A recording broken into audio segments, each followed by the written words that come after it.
ये काला कानून नहीं, इसने किसानों को आज़ादी दवाई है। ये आज़ादी का सुनहरी कानून है। पर मैं आपदे वाले तुहानूं दस दिंदा, मैं पूरा सपोर्टर हाँ इस गल दा कि पंजाब दे किसान नूं खसखस की खेती करने की आग्या होनी चाहिए है। ਤੁਸੀਂ ਗੱਲਬਾਤ ਕੀਤੀ ਉਹਨਾਂ ਨਾਲ, ਗੱਲਬਾਤ ਕੀਤੀ ਆ, ਪਰ ਉਹਨਾਂ ਦੀ ਦਰੀ ਤੇ ਬੈਠੇ ਨਾ, ਉੱਥੇ ਕਰੋ ਮੁਰਦਾਬਾਦ, ਮੋਦੀ ਦੀ ਮੁਰਦਾਬਾਦ ਕਰੋ ਵੀ ਜਦੋਂ ਕਿਸਾਨ ਜੀ ਆਪਦੇ ਪਰ ਸਹੀ ਚੀਜ਼ ਮੰਗ ਰਹੇ। ਫਿਰ देखो प्रधान मंत्री जी मोदी जी की असी मुर्दाबाद जी कर रहे हैं, मैं उसके बिल्कुल खिलाफ हाँ। बई फसलों के फैसले किसान करूगा, व्यापारी नहीं करूगा। तो यही गल जी हैगी आ बिल कहता सारिया किसान जथेबंदियां रल के, किसान यूनियन रल के शैलेज प्लांट क्यों नहीं लाउंदियां। आ बिल ने सानू मौका देता, असी खुद लाइए, असी ना बन दईए अबानी नूं, ना बन दईए अडानी नूं, सानू कोई लोड़ नहीं। वो एक पोर्ट्रेट आउंदा बल्द फंदा कई पाटे कपड़े, वो यार बहुत हो गया हुण। काला कानून पुराना सी, उन्हें बन्निया होया सी, साडे कोले निवेश नहीं आउण दिंदा सी। हुण इस कानून ने सानू जिहड़ा हैगा निवेश लियाउण दा मौका देता। असी इत्थे आपदियां फर्मां बनाईए, असी बराड़ फार्म बणीए, असी अडानी फार्म बणीए, धालीवाल संधू फार्म बणीए। सारे हिंदुस्तान च की असी एड्डी वड्डी एग्रो फार्मां बनाईए जिहड़ियां कि सारे वर्ल्ड च धमाला पाउण। खुद असी जमीनां दे मालक, सारा कुछ साडे कोले, जायदादां वाले बादशाह लोग सी, असी भिखारी बन के रह गए। अज सानू कानून मिलिया, अज असी उस कानून दे राहीं कुछ भी कर सकते हैं। आपां अबानी, मैं भी खिलाफ है इस गल दी। असी नहीं बन देना गुजरातियों को, परे करो इन्हों, साडी लोड़ नहीं, असी खुद बनांगे। ये कानून ने सानू मौका दिता, असी बनांगे उहदे तहत। हुण गल करिए भी लाइन की है, तुसी सारा बिल पढ़ोगे तो उहदे विच ये लाइन है कि कोई भी व्यापारी जिहड़ा मंडी तो बाहर जिमीदार कोले फसल खरीददा कॉन्ट्रैक्ट फार्मिंग दे विच, वो गारंटी शुदा कीमत तो थल्ले नहीं खरीद सकदा। ये लाइन है। ਪ੍ਰਾਈਮ ਉਹਦੇ ਦੇਖ ਰਹੇ ਸਾਰੇ ਹੀ ਦਰਸ਼ਕਾਂ ਦਾ ਸਵਾਗਤ ਹੈ। ਸਾਡੇ ਨਾਲ ਪੰਜਾਬ ਦੇ ਸਕੱਤਰ ਬੀਜੇਪੀ ਕੁਲਦੀਪ ਸਿੰਘ ਧਾਰੀਵਾਲ ਸਾਡੇ ਨਾਲ ਜੁੜੇ ਆ, ਅਸੀਂ ਉਹਨਾਂ ਨਾਲ ਗੱਲਬਾਤ ਕਰਦੇ ਹਾਂ। ਮੇਨ ਜਿਹੜਾ ਹੈਗਾ ਕਿਸਾਨਾਂ 'ਤੇ ਜਿਹੜਾ ਕਾਲਾ ਕਾਨੂੰਨ ਜਿਹੜਾ ਥੋਪਿਆ ਗਿਆ, ਅਸੀਂ ਇਹ ਸਵਾਲ ਜਿਹੜਾ ਹੈਗਾ ਬੀਜੇਪੀ ਜਿਹੜੇ ਨੂੰ ਲੈ ਕੇ ਜਿਹੜਾ ਹੈਗਾ ਖਾਸ ਤੌਰ 'ਤੇ ਅਸੀਂ ਇਹਨਾਂ ਨਾਲ ਗੱਲਬਾਤ ਕਰ ਰਹੇ ਹਾਂ, ਕਿਉਂਕਿ ਇਹਨਾਂ ਦੀ ਸਰਕਾਰ ਹੈ ਅਤੇ ਅਸੀਂ ਇਹਨਾਂ ਨਾਲ ਗੱਲਬਾਤ ਕਰਦੇ ਹਾਂ। ਤੁਹਾਡੇ ਇੱਕ ਜਿਹੜੇ ਹੈਗੇ ਸੁਨੀਤਾ ਗਰਗ ਦੇ ਘਰ ਦੇ ਅੱਗੇ ਵੀ ਧਰਨਾ ਲੱਗਿਆ ਆ। ਸਭ ਤੋਂ ਪਹਿਲਾ ਸਵਾਲ ਇਹ ਹੈ ਕਿ ਤੁਸੀਂ ਜਿਹੜੇ 2 ਕਿੱਲਿਆਂ ਵਾਲੇ ਕਿਸਾਨ ਜਿਹੜੇ ਹੈਗੇ ਆ, ਉਹਨਾਂ ਵਾਸਤੇ ਤੁਸੀਂ ਖਾਸ ਚੀਜ਼ ਜਿਹੜੇ ਹੈਗੇ ਕੀ ਦੱਸਣਾ ਚਾਹੁੰਦੇ ਹੋ? ਸੁਨੀਲ ਜੀ, ਮੈਂ ਪਹਿਲਾਂ ਤਾਂ ਸਾਰੇ ਤੁਹਾਡਾ ਧੰਨਵਾਦ ਕਰਦਾ, ਤੁਸੀਂ ਆਪਦੇ ਦਰਸ਼ਕਾਂ ਦੇ ਨੂੰ ਮੈਨੂੰ ਰੂਬਰੂ ਕੀਤਾ ਕਿ ਮੈਂ ਇਸ ਬਾਰੇ ਗੱਲਬਾਤ ਕਰ ਸਕਾਂ। ਅਤੇ ਮੈਂ ਤੁਹਾਨੂੰ ਇਹ ਗੱਲ ਦੱਸਣਾ ਚਾਹੁੰਦਾ, ਤੁਸੀਂ ਗੱਲਬਾਤ ਦੀ ਸ਼ੁਰੂਆਤ ਹੀ ਇੱਥੋਂ ਕੀਤੀ ਹੈ, तो मेरी थोड़ी नाराज़गी भी है मीडिया नाल इस गल ते कि एक काला कानून, ये काला कानून नहीं, इसने किसानों को आज़ादी दवाई है। ये आज़ादी का सुनहरी कानून है। हुण वो किवें है? तो तुहाडा प्रश्न है कि जिहड़ा छोटा किसान है वो किस तरीके नाल जिहड़ा आपदी फसल है वो मंडियां दे विच लिजा सकदा है। देखो, इस कानून दे विच एक व्यवस्था आई है फार्मर प्रोड्यूसर ऑर्गेनाइजेशन की, किसान उत्पादक संगठन। हुण जिहड़ी वो किसान उत्पादक संगठन हैगे है, वो एक किले वाला, अद्धे एकड़ वाला किसान भी, जे आप 300 किसान इकट्ठे हो गए और वो 300 किसानों का FPO बनता, सरकार एक FPO नूं 5 लाख रुपया सालाना और 3 सालों 15 लाख रुपया जिहड़ा हैगा वो देगी। और उहदे नाल वो किसान समूह संगठित होवे और आपदी फसल नूं देश की किसी भी मंडी च लैके जावे। मैं कहना देश क्यों, वो वधिया पैकेजिंग सॉर्टिंग ग्रेडिंग करके विदेश की किसी मंडी च लैके जावे, उहनूं कोई रोक नहीं सकता। और आड़तियां ते या दूजे किसी विचालड़े ते सानू विचोलीए ते निर्भर होने की लोड़ नहीं। जदों असी FPO बना लिया, असी खुद आड़तीए बन गए। किसान खुद जिहड़े हैगे है वो खुद आपदी उद्योगिक इकाई ला सकते हैं, प्रोसैसिंग यूनिट ला सकते हैं, सब कुछ कर सकते हैं। FPO बहुत वड्डी ताकत है इस बिल राहीं सानू मिली है और उस ताकत नूं पछाणना बहुत जरूरी है। मैं एक बारी पहला भी एक चैनल के माध्यम राहीं ये गल कीती सी कि असी अडानी अबानी दे शैलेज प्लांट जिहड़े हैगे आ, वो क्यों खोहण नूं फिरदे जां नहीं लाउण नूं फिरदे, असी खुद क्यों नहीं लाउंदे। सारिया किसान जथेबंदियां रल के, किसान यूनियन रल के शैलेज प्लांट क्यों नहीं लाउंदियां। आ बिल ने सानू मौका देता, असी खुद लाइए, ਅਸੀਂ ਨਾ ਵੜਨ ਦਈਏ ਅਬਾਨੀ ਨੂੰ, ਨਾ ਵੜਨ ਦਈਏ ਅਡਾਨੀ ਨੂੰ, ਸਾਨੂੰ ਕੋਈ ਲੋੜ ਨਹੀਂ। ਸਾਡੇ ਪੰਜਾਬ ਦੇ ਧਾਲੀਵਾਲ ਗਰੁੱਪ ਹੋਣ, ਸੰਧੂ ਗਰੁੱਪ ਹੋਣ, ਬਰਾੜ ਗਰੁੱਪ ਹੋਣ, ਇਹ ਜਿੰਨੇ ਵੀ ਸਾਡੇ, ਤੁਸੀਂ ਇਹ ਸੋਚੋ ਗੁਜਰਾਤ ਦੇ ਵਿੱਚ ਕਿਉਂ ਅਬਾਨੀ ਅਡਾਨੀ ਬਣ ਗਏ। ਸਾਡਾ ਕਿਸਾਨ ਖੁਦਕੁਸ਼ੀਆਂ ਕਰ ਰਿਹਾ, ਸਾਡਾ ਕੋਈ ਗਰੁੱਪ ਨਹੀਂ। ਪਰ ਜਦੋਂ ਹੀ ਤੁਸੀਂ ਇਸ ਨੂੰ ਬਾਹਰਲੇ ਮੁਲਕਾਂ 'ਚ ਦੇਖਦੇ ਹੋ, ਬਾਹਰਲੇ ਮੁਲਕਾਂ 'ਚ ਸਾਡੀਆਂ ਸੰਧੂ ਟਰਾਂਸਪੋਰਟ, ਬਰਾੜ ਟਰਾਂਸਪੋਰਟ, 500 ਹਜ਼ਾਰ ਜਿਹੜੇ ਟਰੱਕਾਂ ਦੀਆਂ ਸਾਡੀਆਂ ਟਰਾਂਸਪੋਰਟਸ ਹੈ। ਗੱਲ ਕੀ, ਸਾਨੂੰ ਬੰਨ੍ਹਿਆ ਹੋਇਆ ਸੀ ਪੁਰਾਣੇ ਕਾਲੇ ਕਾਨੂੰਨ ਨੇ। ਕਾਲਾ ਕਾਨੂੰਨ ਪੁਰਾਣਾ ਸੀ, ਉਹਨੇ ਬੰਨ੍ਹਿਆ ਹੋਇਆ ਸੀ, ਸਾਡੇ ਕੋਲੇ ਨਿਵੇਸ਼ ਨਹੀਂ ਆਉਣ ਦਿੰਦਾ ਸੀ। ਹੁਣ ਇਸ ਕਾਨੂੰਨ ਨੇ ਸਾਨੂੰ ਜਿਹੜਾ ਹੈਗਾ ਨਿਵੇਸ਼ ਲਿਆਉਣ ਦਾ ਮੌਕਾ ਦਿੱਤਾ। ਅਸੀਂ ਇੱਥੇ ਆਪਦੀਆਂ ਫਰਮਾਂ ਬਣਾਈਏ, ਅਸੀਂ ਬਰਾੜ ਫਾਰਮ ਬਣੀਏ, ਅਸੀਂ ਅਡਾਨੀ ਫਾਰਮ ਬਣੀਏ, ਧਾਲੀਵਾਲ ਸੰਧੂ ਫਾਰਮ ਬਣੀਏ। ਸਾਰੇ ਹਿੰਦੁਸਤਾਨ 'ਚ ਕੀ ਅਸੀਂ ਐਡੀ ਵੱਡੀ ਐਗਰੋ ਫਾਰਮਾਂ ਬਣਾਈਏ ਜਿਹੜੀਆਂ ਕਿ ਸਾਰੇ ਵਰਲਡ 'ਚ ਧਮਾਲਾ ਪਾਉਣ। ਇਹ ਮੌਕਾ ਸਾਨੂੰ ਜਿਹੜਾ ਹੈਗਾ ਇਹ ਨਵੇਂ ਕਾਨੂੰਨ ਨੇ ਦਿੱਤਾ। ਤੁਹਾਨੂੰ ਇਹ ਨਹੀਂ ਲੱਗਦਾ ਕਿ ਕੋਈ ਤੁਸੀਂ ਜਦੋਂ ਤੁਹਾਡਾ ਕੋਈ ਮੀਡੀਆ ਕਰਮੀ ਤੁਹਾਡੇ ਨਾਲ ਗੱਲਬਾਤ ਕਰਨ ਵਾਸਤੇ ਆਉਂਦਾ, ਤੁਸੀਂ ਇਹੋ ਜਿਹੀਆਂ ਮਿੱਠੀਆਂ ਗੋਲੀਆਂ ਦਿੰਦੇ ਹੋ, ਜਿਹੀਆਂ ਮਿੱਠੀਆਂ ਗੋਲੀਆਂ ਇਹਨਾਂ ਨੂੰ ਸੁਣਾਉਂਦੇ ਹੋ, ਉਹ ਜਿਹੜੇ ਦਰਸ਼ਕ ਜਿਹੜੇ ਹੈਗੇ ਆ ਜਾਂ ਕਿਸਾਨ ਜਿਹੜੇ ਹੈਗੇ ਉਹ ਵੀ ਇਸ ਟਾਈਮ ਦੇਖ ਰਹੇ ਆ, ਕਿ ਤੁਹਾਨੂੰ ਲੱਗਦਾ ਨਹੀਂ ਵੀ ਜਦੋਂ ਤੁਸੀਂ ਇੰਨੀਆਂ ਮਿੱਠੀਆਂ ਗੋਲੀਆਂ ਦੇ ਰਹੇ ਹੋ ਤਾਂ ਮਿੱਠੀਆਂ ਗੋਲੀਆਂ ਤੁਸੀਂ ਦੇ ਕੇ ਉਹਨਾਂ ਨੂੰ ਸਮਝਾਉਂਦੇ ਕਿਉਂ ਨਹੀਂ ਜਿਹੜੇ ਧਰਨਿਆਂ 'ਤੇ ਬੈਠੇ ਆ? ਦੇਖੋ, ਮੈਂ ਇਹ ਮਿੱਠੀਆਂ ਗੋਲੀਆਂ ਜਾਂ ਤੁਹਾਡਾ ਬੜਾ ਤਿੱਖਾ ਸਵਾਲ ਹੈ ਸੁਨੀਲ ਜੀ, ਮੈਂ ਮਾफ़ੀ ਚਾਹੁੰਦਾ। ਇਹ ਕੋਈ ਇਸ ਤਰ੍ਹਾਂ ਦੀ ਗੱਲ ਨਹੀਂ। ਸਾਡਾ ਪੰਜਾਬ, ਸਾਡਾ ਕਿਸਾਨ ਖੁਦਕੁਸ਼ੀਆਂ ਕਰ ਰਿਹਾ, ਬੱਚੇ ਸਾਡੇ ਬਾਹਰ ਜਾ ਰਹੇ ਆ। ਪਿਛਲੇ ਕਾਨੂੰਨ ਨੇ ਸਾਨੂੰ ਤਬਾਹ ਕਰਤਾ, ਸਾਨੂੰ ਬੰਨ੍ਹ ਕੇ ਰੱਖਿਆ। ਅਸੀਂ ਤਾਂ ਜਿਗਰੇ ਵਾਲੇ ਲੋਕ ਸੀ, ਜੰਗਲ ਦੇ ਸ਼ੇਰ ਕਹਾਉਂਦੇ ਸੀ, ਅਬਦਾਲੀ ਦਾ ਮੂੰਹ ਮੋੜਿਆ ਸੀ। ਔਰ ਸਾਨੂੰ ਕੀ ਕਰਤਾ, ਇੱਕ ਪਿੰਜਰੇ 'ਚ ਬੰਦ ਕਰਤਾ। ਝੋਨਾ ਕਣਕ ਉਗਾਓ, ਬੱਚਿਆਂ ਦੇ ਜਿਹੜਾ ਹੈਗਾ ਉਹ ਚਿੱਟੇ 'ਤੇ ਲਾ ਤੇ ਬੱਚੇ ਇੱਥੋਂ ਸਾਡੇ ਭੱਜਣ ਲੱਗ ਗਏ। ਸਾਡੇ ਕਿਸਾਨ ਸਾਡਾ ਖੁਦਕੁਸ਼ੀਆਂ ਕਰਨ ਲੱਗ ਗਿਆ। 20 ਲੱਖ ਦੀ ਜਾਇਦਾਦ ਰੱਖ ਕੇ 1 ਲੱਖ ਦੀ ਲਿਮਟ ਜਿਹੜੀ ਹੈਗੀ ਆ ਉਹ ਸਾਨੂੰ ਬੈਂਕ ਦਿੰਦੀ ਹੁੰਦੀ ਸੀ।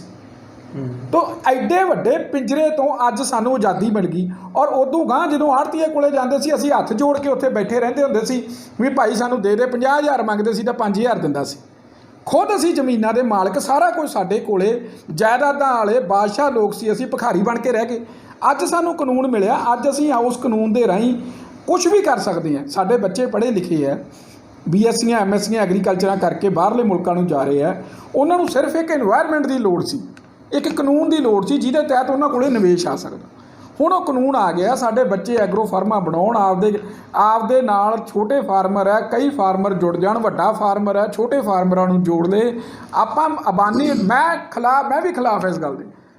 ਅਸੀਂ ਨਹੀਂ ਵੜਨ ਦੇਣਾ ਗੁਜਰਾਤੀਆਂ ਨੂੰ, ਪਰੇ ਕਰੋ ਇਹਨਾਂ ਨੂੰ, ਸਾਡੀ ਲੋੜ ਨਹੀਂ, ਅਸੀਂ ਖੁਦ ਬਣਾਂਗੇ। ਇਹ ਕਾਨੂੰਨ ਨੇ ਸਾਨੂੰ ਮੌਕਾ ਦਿੱਤਾ, ਅਸੀਂ ਬਣਾਂਗੇ ਉਹਦੇ ਤਹਿਤ।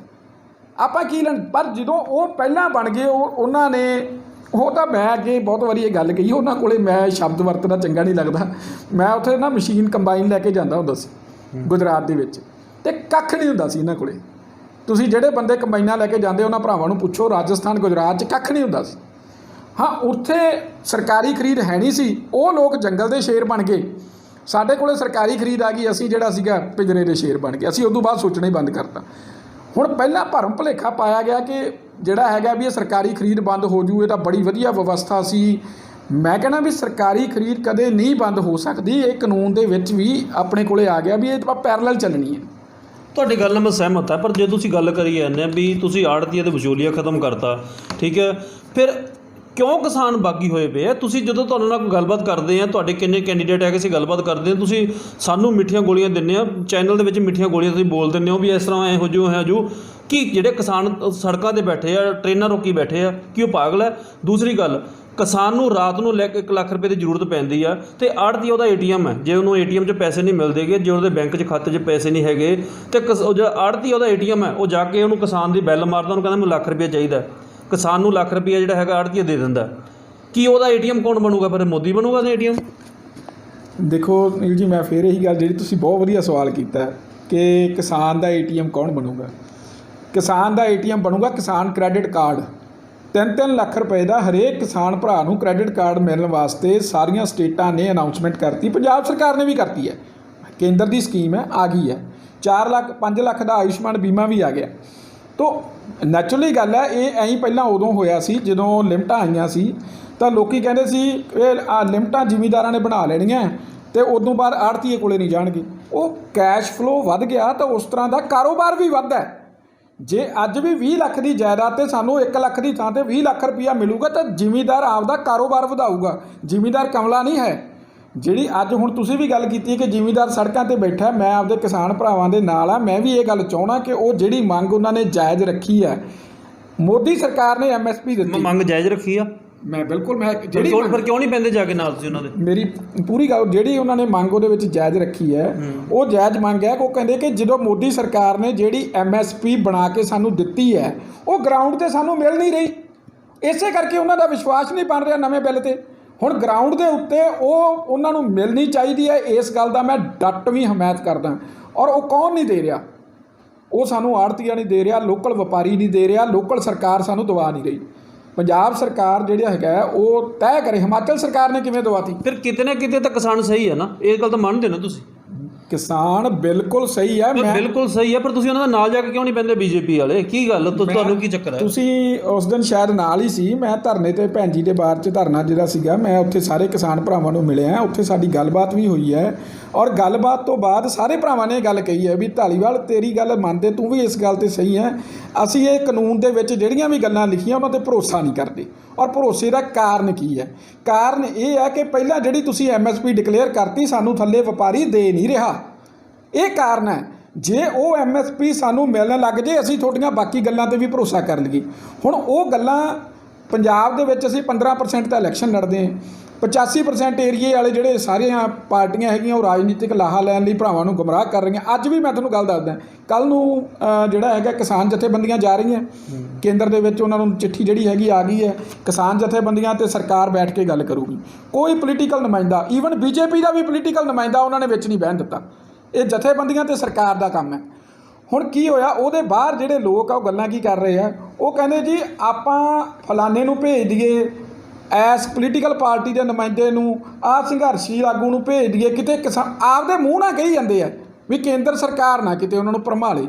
ਇਹਦਾ ਮਤਲਬ ਕਿਤੇ ਨਾ ਕਿਤੇ ਕਿਸਾਨਾਂ ਨੂੰ ਅਸੀਂ ਭਰਮਾ ਕੇ ਜਿਹੜਾ ਹੈਗਾ ਉਹ ਕੀਤਾ ਹੋਇਆ। ਪਰ ਤੁਸੀਂ ਵੀ ਫਿਰ ਮਿੱਠੀਆਂ ਗੋਲੀਆਂ ਦੇਈ ਜਾਂਦੇ ਹੋ, ਤੁਸੀਂ ਵੋਟਾਂ ਲੈਣ ਵਾਸਤੇ ਕਹਿੰਦੇ ਆ ਵੀ ਕਿਸਾਨ ਸਹੀ ਹੈ, ਤੁਹਾਨੂੰ ਪਤਾ ਕਿਸਾਨ ਸਾਨੂੰ ਵੋਟਾਂ ਪੈਣੀਆਂ, ਫਿਰ ਕਿਉਂ ਨਹੀਂ ਬਹਿੰਦੇ ਜਾ ਕੇ ਉਹਨਾਂ ਨਾਲ? ਤੁਸੀਂ ਆਪ ਮੰਨਦੇ ਪਿਓ ਸਹੀ ਹੈ, ਬੈਠੋ ਨਾ ਫਿਰ ਨਾਲ ਜਾ ਕੇ ਉਹਨਾਂ ਦੇ। ਮੈਂ ਬਹਿ ਕੇ ਆਇਆ ਮਹਾਰਾਜ, ਮੈਂ ਤੁਹਾਨੂੰ ਗੱਲ ਦੱਸਿਆ, ਮੈਂ ਵਿੱਚ ਤੁਸੀਂ ਗੱਲਬਾਤ ਕੀਤੀ ਉਹਨਾਂ ਨਾਲ, ਗੱਲਬਾਤ ਕੀਤੀ ਹੈ, ਪਰ ਉਹਨਾਂ ਦੀ ਦਰੀ ਤੇ ਨਹੀਂ ਬੈਠੇ ਨਾ, ਉੱਥੇ ਕਰੋ ਮੁਰਦਾਬਾਦ, ਮੋਦੀ ਦੀ ਮੁਰਦਾਬਾਦ ਕਰੋ ਵੀ ਜਦੋਂ ਕਿਸਾਨ ਜੀ ਆਪਦੇ ਪਰ ਸਹੀ ਚੀਜ਼ ਮੰਗ ਰਹੇ। ਫਿਰ ਦੇਖੋ ਪ੍ਰਧਾਨ ਮੰਤਰੀ ਦੀ ਮੋਦੀ ਜੀ ਦੀ ਅਸੀਂ ਮੁਰਦਾਬਾਦ ਜਿਹੜੀ ਕਰ ਰਹੇ ਹਾਂ, ਮੈਂ ਉਸ ਦੇ ਬਿਲਕੁਲ ਖਿਲਾਫ ਹਾਂ।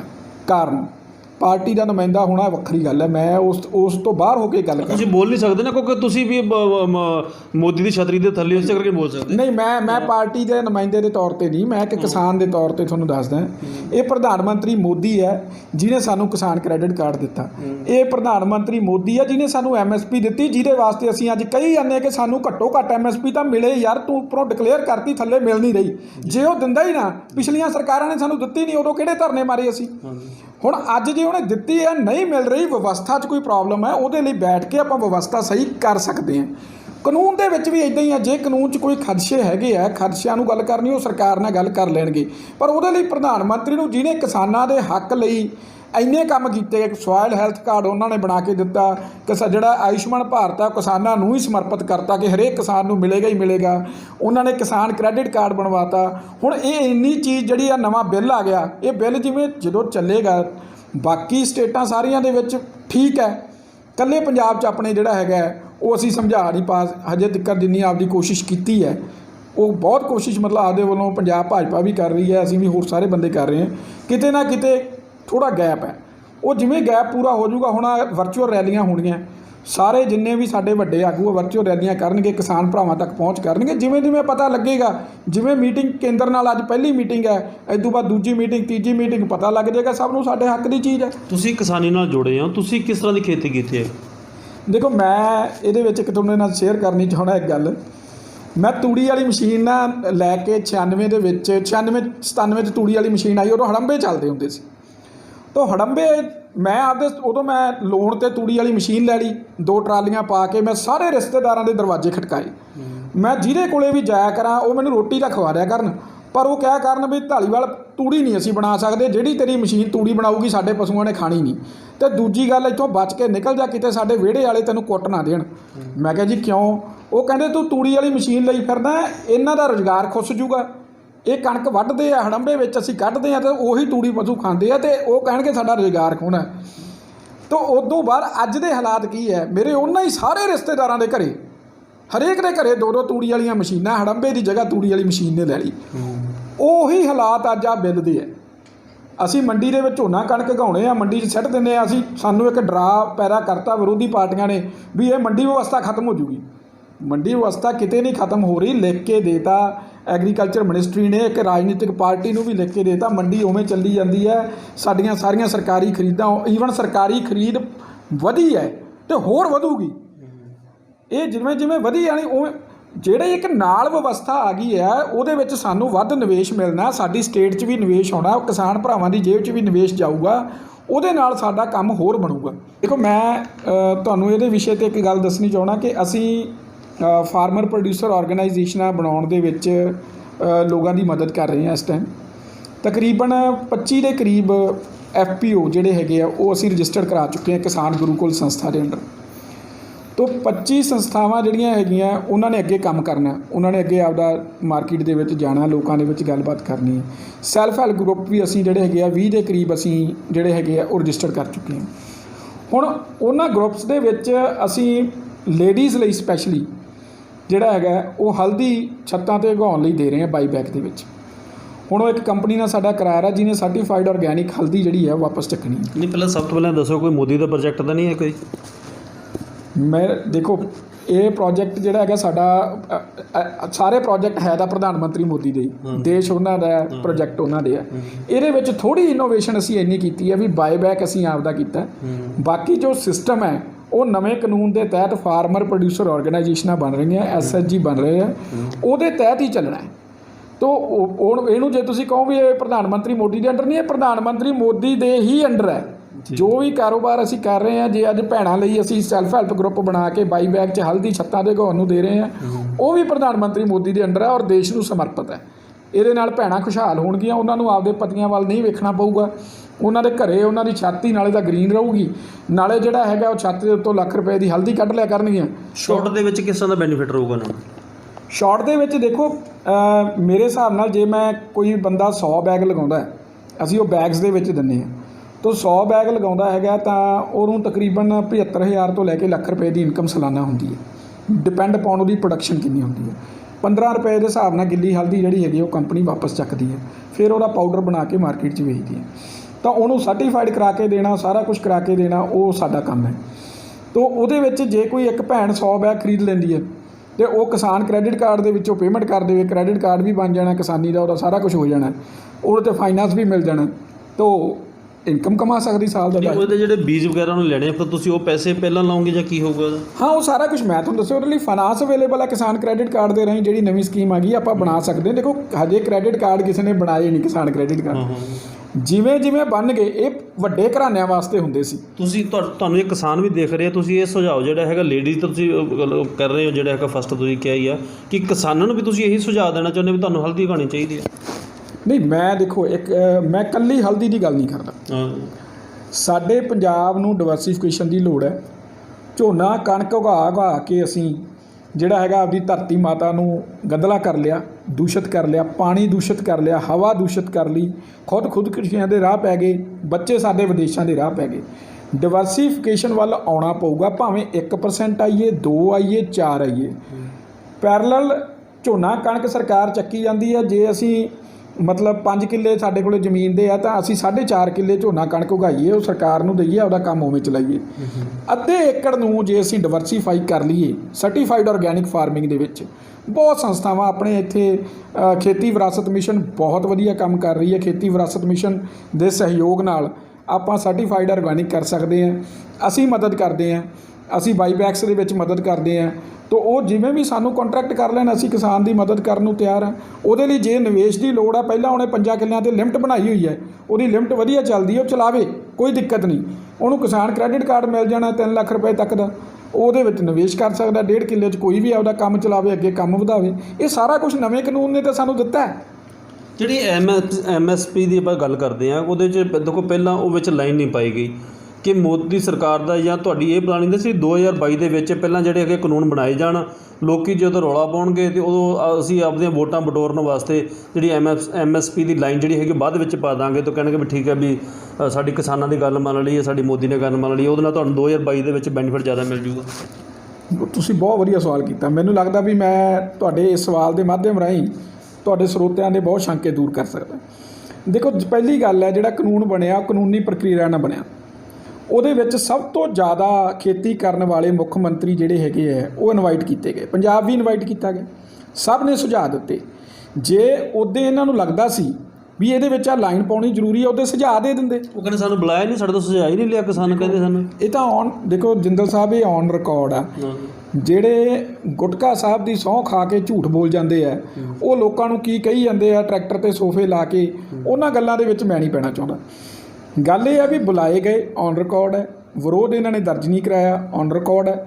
ਆਹ ਲਾਈਨ ਵਾਸਤੇ ਗੱਲ ਹੀ ਨਹੀਂ ਕੀਤੀ, ਔਨ ਰਿਕਾਰਡ ਹੈ। ਹੁਣ ਗੱਲ ਕਰੀਏ ਵੀ ਲਾਈਨ ਕੀ ਹੈ।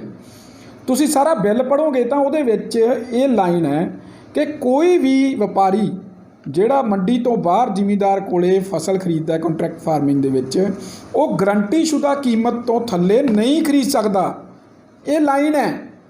ਹੁਣ ਉਹ ਗਰੰਟੀਸ਼ੁਦਾ ਨੂੰ MSP ਕਰਾਉਣਾ ਚਾਹੁੰਦਾ ਕਿਸਾਨ ਭਰਾ। ਮੈਂ ਉਹਦੇ 'ਤੇ ਵੱਖਰੇ ਵਿਚਾਰ ਰੱਖਦਾ। ਜੇ ਅਸੀਂ ਇਸ ਗੱਲ ਤੋਂ ਡਰ ਕੇ MSP ਕਰਾਤੀ, ਕਿਸਾਨ ਕਈ ਫਸਲਾਂ ਸਾਡੀਆਂ ਇਹੋ ਜਿਹੀਆਂ ਹੈਗੀਆਂ ਜਿਹੜੀਆਂ MSP ਤੋਂ ਉੱਤੇ ਆਪਾਂ ਉਹਨਾਂ ਨਾਲ ਕੰਟਰੈਕਟ ਫਾਰਮਿੰਗ ਕਰਨੀ ਹੋਊਗੀ, ਅਤੇ ਵਪਾਰੀ ਨੂੰ ਤਾਂ ਫਾਇਦਾ ਹੋ ਜੂ ਇਸ ਗੱਲ ਦਾ। ਉਹ ਤਾਂ ਕਹੂਗਾ ਮੇਰਾ ਤਾਂ ਬਹੁਤ ਬੈਨੀਫਿਟ ਆ, ਮੈਨੂੰ ਤਾਂ ਘੱਟ ਪੈਸੇ 'ਚ ਚੀਜ਼ ਮਿਲ ਗਈ। ਅਸੀਂ ਜਦੋਂ ਗਰੰਟੀਸ਼ੁਦਾ ਕੀਮਤ ਹੈ ਉਹਦੀ, ਇੱਕ ਕੰਵਰ ਗਰੇਵਾਲ ਦਾ ਅੱਜ ਗਾਣਾ ਹੈ, ਸ਼ਾਇਦ ਤੁਸੀਂ ਵੀ ਸੁਣਿਆ ਹੋਵੇ, ਬੜਾ ਪੋਪੂਲਰ ਹੋ ਰਿਹਾ। ਤਾਂ ਕੰਵਰ ਗਰੇਵਾਲ ਨੇ ਉਹਨੇ ਗਾਣਾ ਗਾਇਆ, ਉਹਦੇ ਵਿੱਚ ਉਹਦੇ ਵਰਡਿੰਗ ਇਹ ਹੈ ਕਿ ਫਸਲਾਂ ਦੇ ਜਿਹੜੇ ਫੈਸਲੇ ਹੈ ਉਹ ਕਿਸਾਨ ਤੈਅ ਕਰੂਗਾ। ਮੈਂ ਬਹੁਤ ਧੰਨਵਾਦੀ ਹਾਂ ਮੇਰੇ ਛੋਟੇ ਵੀਰ ਦਾ, ਮੇਰੇ ਬੜੇ ਅੱਛੇ ਜਿਹੜੇ ਉਹਦੇ ਨਾਲ ਮੇਰੀ ਕੁਛ ਸਮਾਂ ਜ਼ਿੰਦਗੀ ਦਾ ਉਹਦੇ ਨਾਲ ਬੀਤਿਆ, ਮੇਰੇ ਬੜੇ ਅੱਛੇ ਮੈਮਰੀਜ਼ ਆ ਉਹਦੇ ਨਾਲ। ਉਹ ਅੱਜ ਵਿਰੋਧ ਕਰ ਰਿਹਾ, ਉਹ ਵੀ ਦੂਜੇ ਸਾਰੇ ਕਲਾਕਾਰਾਂ ਦੇ ਨਾਲ ਰਲ ਕੇ। ਪਰ ਵਿਰੋਧ ਕਰਦੇ ਕਰਦੇ ਨੇ ਉਹਨੇ ਜਿਹੜੀ ਗੱਲ ਕਹਿਤੀ ਉਹ ਮੇਰੇ ਦਿਲ ਨੂੰ ਲੱਗ ਗਈ। ਬਈ ਫਸਲਾਂ ਦੇ ਫੈਸਲੇ ਕਿਸਾਨ ਕਰੂਗਾ, ਵਪਾਰੀ ਨਹੀਂ ਕਰੂਗਾ। ਅਤੇ ਇਹੀ ਗੱਲ ਜਿਹੜੀ ਹੈਗੀ ਆ ਬਿੱਲ ਕਹਿੰਦਾ। ਸਾਡੇ ਪਹਿਲਾਂ ਫਸਲਾਂ ਦੇ ਫੈਸਲੇ ਵਪਾਰੀ ਕਰਦਾ ਸੀ, ਪੋਲੀਟੀਕਲ ਪਾਰਟੀਆਂ ਕਰਦੀਆਂ ਸੀ, ਹੁਣ ਅਸੀਂ ਕਰਾਂਗੇ। ਉਹ ਬਿੱਲ ਨੇ ਸਾਨੂੰ ਖੁੱਲ੍ਹੀ ਛੂਟ ਦੇਤੀ ਹੈ। ਉਹਨੇ ਕਹਿ ਤਾ ਕਿ ਗਰੰਟੀਸ਼ੁਦਾ ਕੀਮਤ ਜਿਹੜੀ ਹੈਗੀ ਹੈ ਉਹ ਕਿਸਾਨ ਤੈਅ ਕਰੂਗਾ। ਆਪਾਂ ਉਹਦੇ 'ਚ MSP ਪਵਾ ਦਈਏ ਤਾਂ ਉਹਦਾ ਮਤਲਬ ਤੈਅ ਹੋ ਗਿਆ ਵੀ ਉਹ ਸਰਕਾਰ ਨੇ ਤੈਅ ਕਰਤੀ ਤਾਂ ਉਹੀ ਮਿਲੂਗੀ। ਇਸ ਕਰਕੇ ਥੋੜ੍ਹਾ ਜਿਹਾ ਸਾਨੂੰ ਪੜ੍ਹ ਕੇ ਵਿਚਾਰ ਕਰਕੇ ਜਿਹੜੀ ਕਾਮਰੇਡੀ ਸੋਚ ਆ ਉਹਦੇ ਤੋਂ ਉੱਤੇ ਉੱਠ ਕੇ, ਕਿਉਂਕਿ ਕਾਮਰੇਡੀ ਪਿੱਟ ਗਈ ਸਾਰੀ ਦੁਨੀਆ 'ਤੇ। ਜੇ ਕਾਮਰੇਡੀ ਐਡੀ ਕਾਮਯਾਬ ਹੁੰਦੀ ਤਾਂ ਰਸ਼ੀਆ ਨਾਲ ਟੁੱਟਦਾ, ਐਡੀ ਕਾਮਯਾਬ ਹੁੰਦੀ ਤਾਂ ਚਾਈਨਾ ਨਾਲ ਉਹਨੂੰ ਲਾ ਕੇ ਸਿੱਟਦਾ। ਸਾਰੀ ਦੁਨੀਆ 'ਤੇ ਟੁੱਟ ਗਈ, ਸਾਰੀ ਦੁਨੀਆ। ਹੁਣ ਆਪਾਂ ਜੋ ਦੂਜੀ ਸੋਚ ਨਾਲ, ਕੈਪੀਟਲਿਸਟ ਸੋਚ ਨਾਲ ਦੁਨੀਆ ਚੱਲਦੀ ਹੈ, ਜਿੱਥੇ ਵੱਧ ਮੌਕੇ ਉਹਦੇ ਵੱਲ ਜਾਣਾ ਪਊਗਾ। ਹਰੇਕ ਬੰਦੇ ਨੂੰ ਉਦਯੋਗਿਕ ਘਰਾਣਾ ਖੁਦ ਬਣਨਾ ਪਊਗਾ, ਹਰੇਕ ਕਿਸਾਨ ਨੂੰ ਵਪਾਰੀ ਬਣਨਾ ਪਊਗਾ। ਅਸੀਂ ਕਿੰਨਾ ਕੁ ਚਿਰ ਉਹਨੂੰ ਜਿਹੜਾ ਹੈਗਾ ਕਿਸਾਨ ਬਣਾ ਕੇ ਰੱਖਾਂਗੇ? ਉਹਨੂੰ ਵਿਚਾਰੇ ਨੂੰ ਉਹ ਇੱਕ ਪੋਰਟਰੇਟ ਆਉਂਦਾ, ਬਲਦ, ਫੰਦਾ, ਕਈ ਪਾਟੇ ਕੱਪੜੇ, ਉਹ ਯਾਰ ਬਹੁਤ ਹੋ ਗਿਆ। ਹੁਣ ਕਿਸਾਨ ਦੇ ਹੱਥ 'ਚ ਮੋਬਾਈਲ ਫੋਨ ਹੈ। ਹੁਣ ਸਾਡੇ ਬੱਚੇ BSc ਐਗਰੀਕਲਚਰ ਕਰੇ ਫਿਰਦੇ ਹੈ। ਹੁਣ ਸਾਡੇ ਕੋਲ ਨਵੀਂ ਟੈਕਨੋਲੋਜੀ, ਡਿਜੀਟਲ ਇੰਡੀਆ ਵੱਲ ਅਸੀਂ ਵੱਧ ਰਹੇ ਹਾਂ। ਇੱਕ ਇੱਕ ਚੀਜ਼ ਸਾਡੇ ਸਾਹਮਣੇ ਆ, ਆਪਾਂ ਉੱਧਰ ਨੂੰ ਚੱਲੀਏ। ਅਖੀਰਲਾ ਸਵਾਲ ਧਾਰੀਵਾਲ ਸਾਹਿਬ, ਤੁਸੀਂ ਇਹ ਕਹਿ ਰਹੇ ਹੋ ਕਿ ਕਿਸਾਨ ਜੋ ਬੀਜੇ ਜਿੱਥੇ ਮਰਜ਼ੀ ਜਾ ਕੇ ਵੇਚੇ, ਕੋਈ ਪਾਬੰਦੀ ਨਹੀਂ ਹੈਗੀ। ਕੀ ਕਿਸਾਨ ਜਿਹੜਾ ਹੈਗਾ ਰਾਜਸਥਾਨ ਦੇ ਵਿੱਚ ਕਿਸਾਨ ਹੈਗੇ ਆ, ਉਹ ਖਸਖਸ ਉਗਾਉਂਦੇ ਆ, ਡੋਡੇ ਉਗਾਉਂਦੇ ਆ, ਠੀਕ ਹੈ, ਉੱਥੇ ਦੇ ਠੇਕੇ ਵੀ ਜਿਹੜੇ ਹੈਗੇ ਆ ਡੋਡੇ ਇੱਥੇ ਆਮ ਮਿਲਦੇ ਆ। ਮੈਂ ਵੀ ਉੱਥੇ ਦੇਖਿਆ, ਮੈਂ ਆਪਦੇ ਅੱਖੀਂ ਦੇਖਿਆ ਸਾਰਾ ਕੁਝ, ਕਿਵੇਂ ਉੱਗਦੇ ਆ ਅਤੇ ਕਿਵੇਂ ਉੱਥੇ ਵਿਕਦੇ ਆ, ਸਾਰਾ ਕੁਝ ਦੇਖਿਆ ਮੈਂ। ਸੁਣੀ ਸੁਣਾਈ ਗੱਲ ਨਹੀਂ ਮੈਂ ਕਰਦਾ। ਨਹੀਂ ਬਿਲਕੁਲ ਹੈਗੇ, ਮੈਂ ਵੀ। ਕੀ ਤੁਸੀਂ ਵੀ ਦੇਖੇ ਹੋਣਗੇ, ਠੀਕ ਹੈ ਨਾ? ਨਾਲ ਹੀ ਸ਼ਰਾਬ ਦਾ ਠੇਕਾ ਅਤੇ ਨਾਲ ਹੀ ਡੋਡਿਆਂ ਦਾ ਠੇਕਾ, ਠੀਕ ਹੈ। ਮੈਂ ਮਹਾਰਾਸ਼ਟਰ ਤੱਕ ਹੈ ਠੇਕਾ। ਹਾਂ, ਕਾਫੀ ਦਾ ਮੈਂ ਦੇਖਿਆ, ਬਹੁਤ ਕਾਫੀ ਦੇਖਿਆ, ਮੈਂ ਕਈ ਵਾਰੀ ਦੇਖਿਆ, ਮੈਂ ਇੱਕ ਵਾਰੀ ਨਹੀਂ ਵੇਖੇ। ਕਿ ਜਿਹੜੇ ਉਹ ਕਿਸਾਨ ਜਿਹੜੇ ਹੈਗੇ ਉਹ ਪੰਜਾਬ ਦੇ ਵਿੱਚ ਲਿਆ ਕੇ ਫਿਰ ਉਹ ਜਿਹੜੇ ਹੈਗੇ ਡੋਡੇ ਵੇਚਣਗੇ, ਇੱਥੇ ਉਹ ਖਸਖਸ ਵੇਚਣਗੇ? ਦੇਖੋ, ਮੈਂ ਉਹਦੇ ਬਾਰੇ ਤੁਹਾਨੂੰ ਇੱਕ ਪਹਿਲੀ ਗੱਲ ਤਾਂ ਮੈਂ ਤੁਹਾਨੂੰ ਇਹ ਦੱਸਦਾ, ਮੈਂ ਪੂਰਾ ਹਮਾਇਤੀ ਹਾਂ। ਕਿਉਂਕਿ ਇਹ ਤੁਹਾਡੀ ਗੱਲ ਮੈਂ ਰੋਕਣ ਲੱਗਿਆ, ਇਹ ਸਵਾਲ ਮੈਂ ਸੁਨੀਤਾ ਗਰਗ ਜੀ ਨੂੰ ਕੀਤਾ ਸੀਗਾ, ਪਰ ਮੈਨੂੰ ਕੋਈ ਉਹਨਾਂ ਦੇ ਸਵਾਲ ਤੋਂ ਕੋਈ ਸੰਤੁਸ਼ਟੀ ਨਹੀਂ ਹੋਈ। ਇਹ ਸਵਾਲ ਮੈਂ ਤਾਂ ਰਿਪੀਟ ਕਰ ਰਿਹਾ ਫਿਰ। ਨਹੀਂ, ਕੋਈ ਗੱਲ ਨਹੀਂ, ਉਹ ਸਾਡੇ ਸੀਨੀਅਰ ਹੈ, ਜੋ ਵੀ ਉਹਨਾਂ ਨੇ ਕੀਤਾ। ਪਰ ਮੈਂ ਆਪਦੇ ਵਾਲੇ ਤੁਹਾਨੂੰ ਦੱਸ ਦਿੰਦਾ, ਮੈਂ ਪੂਰਾ ਸਪੋਰਟਰ ਹਾਂ ਇਸ ਗੱਲ ਦਾ ਕਿ ਪੰਜਾਬ ਦੇ ਕਿਸਾਨ ਨੂੰ ਖਸਖਸ ਦੀ ਖੇਤੀ ਕਰਨ ਦੀ ਆਗਿਆ ਹੋਣੀ ਚਾਹੀਦੀ ਹੈ, ਨੰਬਰ 1। ਨੰਬਰ 2, ਆਹ ਬਿੱਲ ਤੋਂ ਬਾਅਦ ਕੀ ਉਹ ਕਿਸਾਨ ਪੰਜਾਬ 'ਚ ਆ ਕੇ ਵੇਚ ਸਕਣਗੇ? ਤਾਂ ਉਹਦੇ ਬਾਰੇ ਤੁਹਾਨੂੰ ਮੈਂ ਇੱਕ ਗੱਲ ਦੱਸ ਦਿੰਦਾ ਕਿ ਉਹ ਕੰਟਰੈਕਟ ਫਾਰਮਿੰਗ 'ਚ ਗੌਰਮੈਂਟ ਦੇ ਨਾਲ ਕਰਾਰ ਹੋ ਕੇ ਉਗਾਈ ਜਾਂਦੀ ਹੈ। ਤਾਂ ਇਸ ਕਰਕੇ ਜਿਹੜੀ ਚੀਜ਼ ਦਾ ਕਰਾਰ ਹੋ ਗਿਆ ਉਹਨੂੰ ਗੌਰਮੈਂਟ ਹੀ ਚੱਕੂਗੀ, ਉਹਨੂੰ ਹੋਰ ਬੰਦਾ ਨਹੀਂ ਚੱਕ ਸਕਦਾ। ਪਰ ਆ ਬਿੱਲ ਤੋਂ ਬਾਅਦ ਜਿਹੜੀਆਂ ਫਾਰਮੇਸੀ ਕੰਪਨੀਜ਼ ਹੈਗੀਆਂ ਉਹ ਵੀ ਸਿੱਧੇ ਟਾਈ ਅਪਸ ਕਰ ਸਕਣਗੀਆਂ। ਕਾਨੂੰਨ ਕਿੱਦਾਂ ਉਹਨੂੰ ਮਤਲਬ ਐਡਰੈਸ ਕਰਦਾ ਹੈ, ਥੋੜ੍ਹਾ ਜਿਹਾ ਕਾਨੂੰਨ ਪੱਖ ਨੇ ਉਹ ਵੇਖ ਕੇ ਪਤਾ ਲੱਗ ਜੂਗਾ। ਪੰਜਾਬ ਦੇ ਵਿੱਚ ਵੀ ਇਹ ਬਿੱਲ ਤੋਂ ਬਾਅਦ ਸਾਨੂੰ ਕੰਟਰੈਕਟ ਫਾਰਮਿੰਗ ਦੇ ਵਿੱਚ ਖਾਸ ਖੇਤੀ ਕਰਨ ਦੀ ਜਾਂ ਹੋਰ ਵੀ ਜਿੰਨੇ ਮੈਡੀਸਿਨਲ ਪਲਾਂਟ ਹੈ ਜਿਨ੍ਹਾਂ ਦੀ ਰੋਕ ਲਾਈ ਗਈ ਹੈ ਉਹਨਾਂ ਦੀ ਖੇਤੀ ਕਰਨ ਦੀ ਆਗਿਆ ਮਿਲਣੀ ਚਾਹੀਦੀ ਆ। ਮੈਂ ਇਸ ਦਾ ਨਿੱਜੀ ਤੌਰ 'ਤੇ ਫੁੱਲ ਸਮਰਥਕ ਹਾਂ ਔਰ ਇਹਦੇ ਨਾਲ ਨਸ਼ਿਆਂ ਦਾ ਕੋਈ ਸੰਬੰਧ ਨਹੀਂ। ਬਿਲਕੁਲ, ਚਲ ਤੁਸੀਂ ਬਹੁਤ ਵਧੀਆ ਗੱਲ ਕਹੀ ਹੈ, ਪਰ ਮਸਲਾ ਤਾਂ ਉਹੀ ਹੈ ਨਾ, ਕਿਸਾਨ ਜਿਹੜੀ ਜਿੱਥੇ ਉਹ ਬੀਜੀ ਜਾਂਦੀ ਹੈ ਗੌਰਮੈਂਟ ਉਹ ਉਨੀ ਜਗ੍ਹਾ ਹਾਇਰ ਕਰ ਲੈਂਦੀ ਹੈ। ਠੀਕ ਹੈ ਜੀ, ਕਾਫੀ ਦਸ਼ਕਾਂ ਨੂੰ ਇਸ ਚੀਜ਼ ਬਾਰੇ ਨਹੀਂ ਪਤਾ ਹੋਵੇਗਾ, ਉਹ ਜਗ੍ਹਾ ਹਾਇਰ ਕਰ ਲੈਂਦੀ ਹੈ ਔਰ ਉਨੀ ਕੀ ਜਿਹੜੀ ਹੈਗੀ ਉਹ ਗੌਰਮੈਂਟ ਚੱਕ ਲੈਂਦੀ ਆ। ਬੇਸ਼ੱਕ ਕਿਸਾਨ ਜਿਹੜਾ ਹੈਗਾ ਉੱਥੇ ਥੋੜ੍ਹੀ ਮੋਟੀ ਜਗ੍ਹਾ ਉਹਦੇ 'ਚ ਜ਼ਿਆਦਾ ਆਪਦੇ ਖਾਣ ਪੀਣ ਜੋ ਕਿ 2 ਨੰਬਰ ਦੇ ਵਿੱਚੋਂ ਸ਼ਾਇਦ ਉਹ ਵਿੱਚੋਂ ਕੱਢ ਲੈਂਦਾ ਹੋਊਗਾ, ਉਹ ਵੱਖਰੀ ਗੱਲ ਹੈ। ਪਰ ਉਹ ਕਿਸਾਨ ਜਿਹੜਾ ਹੈਗਾ ਜਦੋਂ ਇਹੀ ਗੱਲ ਹੀ ਹੋ ਗਈ, ਕਿਸਾਨ ਨੇ ਜਿਹੜੀ ਖੇਤੀ ਕੀਤੀ ਉਹ ਖੇਤੀ ਲਈ ਜਾ ਕੇ ਜਿੱਥੇ ਮਰਜ਼ੀ ਵੇਚੇ, ਪਰ ਗੌਰਮੈਂਟ ਦਾ ਕੀ ਹੈ ਵਿੱਚ ਉਹਦੇ? ਸਾਰਾ ਕੁਝ ਤਾਂ ਕਿਸਾਨ ਦਾ। ਦੇਖੋ ਇਹ ਜਿਹੀਆਂ ਚੀਜ਼ਾਂ ਨਾ ਕੰਟਰੈਕਟ ਦੇ ਡਿਪੈਂਡ ਕਰਦੀ। ਮੈਂ ਤੁਹਾਡਾ ਗੱਲ ਸਮਝਦਾ, ਕੰਟਰੈਕਟ ਕੀਤਾ ਗੌਰਮੈਂਟ ਨੇ, ਕੰਟਰੈਕਟ ਕੀਤਾ ਗੌਰਮੈਂਟ ਦੀ ਆਗਿਆ ਤੋਂ ਬਿਨਾਂ ਉਹ ਨਹੀਂ ਕਰ ਸਕਦਾ, ਗੌਰਮੈਂਟ ਨੇ ਉਹ ਚੱਕ ਲੈਣਾ। ਪਰ ਜਦੋਂ ਫਿਰ ਕਿਸਾਨ ਦਾ ਕੀ ਹੈ? ਪਰ ਤੁਸੀਂ ਕਿਉਂ ਗੱਲ ਕਹਿ ਰਹੇ ਹੋ ਕਿਸਾਨ ਆਪਣੀ ਖੇਤੀ ਜਾ ਕੇ ਜਿੱਥੇ ਮਰਜ਼ੀ ਵੇਚੇ, ਫਿਰ ਤੁਸੀਂ ਗੱਲ ਕਿਉਂ ਕਹਿੰਦੇ ਪਏ? ਨਹੀਂ, ਉਹ ਦੇਖੋ ਜਿਹੜੀਆਂ ਚੀਜ਼ਾਂ ਇਹ ਆਪਾਂ ਨੂੰ ਨਾ ਥੋੜ੍ਹਾ ਦੇਖਣਾ ਪਊਗਾ। ਕੁਛ ਚੀਜ਼ਾਂ ਐਸੀਆਂ ਜਿਨ੍ਹਾਂ ਦੀ ਮੈਡੀਸਿਨਲ ਵੈਲਿਊ ਹੈ, ਜਿਨ੍ਹਾਂ ਨੇ ਬਾਜ਼ਾਰ ਦੇ ਵਿੱਚ ਜਾ ਕੇ ਗਾਂ ਮੈਡੀਸਿਨ ਤੋਂ ਨਸ਼ਾ ਬਣ ਜਾਂਦੀਆਂ, ਤਾਂ ਉਹਨਾਂ 'ਤੇ ਗੌਰਮੈਂਟ ਨੇ ਆਪਦੀ ਰੈਗੂਲੇਟਰੀ ਲਾਈ ਹੋਈ ਹੈ। 23 ਫਸਲਾਂ 'ਤੇ MSP ਹੈ।